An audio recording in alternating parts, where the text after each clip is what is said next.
And we're back. 40 minutes gone past 8 a.m. this Saturday morning. And it's still the festive season, but it's a good time for us to discuss your health, my health, which is why we have the show Timeout with Dr. Bone. And Dr. Bone is none other but Dr. Chigozie Eze. You're very welcome again on the show. Okay, so I have a few questions that I'd like to ask about, fractures and trauma. Now, can you explain to our listeners, what they need to know about fractures and trauma? Oh, yes, thank you, Priceless. Fracture is what we see every day. It's a series that even in 13 episodes are not done with fracture. We're just going to highlight the salient things. People say, I have fracture. When you ask them what is fracture, they don't know.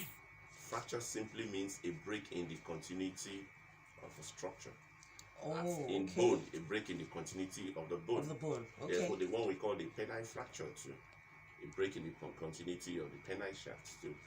For us, we restrict ourselves to bone. Okay. And it can be categorized by different persons and different patterns and the rest of them. Some say the fracture could be open or closed.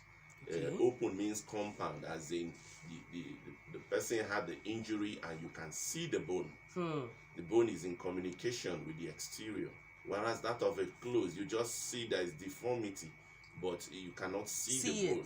Yes, which is even much more better. It could be simple, that the bone breaks into two, or it could be comminuted, breaks into more than two parts.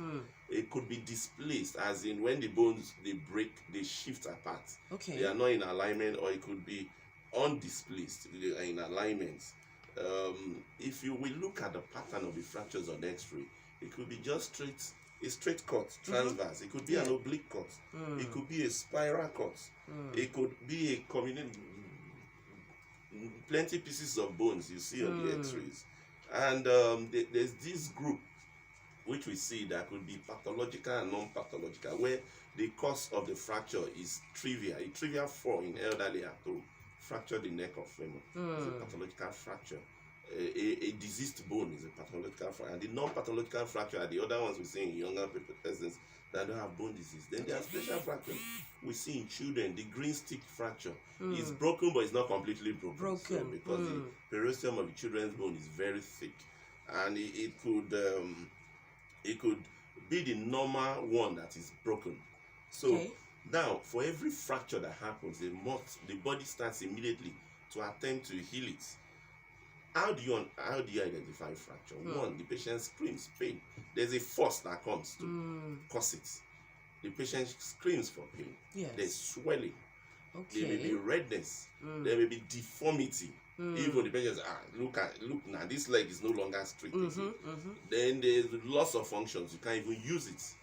And I want to talk more about fractures of long bone of the upper limb. We talk of the arm, the humerus, and the forearm. Then we talk of the thigh and the leg. Those are the common ones. Somebody is crossing the road, is hit by Okada or Marwa, is on the floor, he can't get up. Or somebody is falling from a height and stretches out the hand and lands on you see more fractures of the upper limb in children. Where they climb on top of the parlor table, they do some assault for the boys, they ride bicycle and the rest of them. And fractures that involve the joint too is delicate to manage. So first thing, the patient is rushed to me.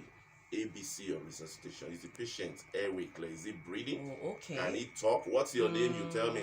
My name is Sukura. Okay, I know your airway is clear. Are you breathing? You look at the chest. Is the circulation intact? Is it an open fracture or not? We resuscitate the patient and we keep. Mind you, most people think fracture is an emergency. Orthopedics has only 3 emergencies. Fracture is not one of them. Because the moment you are able to resuscitate the patient and splint the leg, the patient is stabilized. Is stabilized and start waiting for the proper care for X-rays. So we now send for X-ray. But most people say, he has broken the leg. Go to call, let's say. They'll do something, doctor. We give painkillers and the patient stops screaming. Set up an IV line. If there's an open wound, give antitetanus and the rest of them. Then we now think of the management. It could be conservative or it could be operative. So that each one for the human body, the Yes. thigh fracture, the Yes. femur Yes. is operative. Okay. For adults, for children, you can get away operative or non-operative. For the leg bone, the tibia and fibula, Yes. may be conservative, may be operative.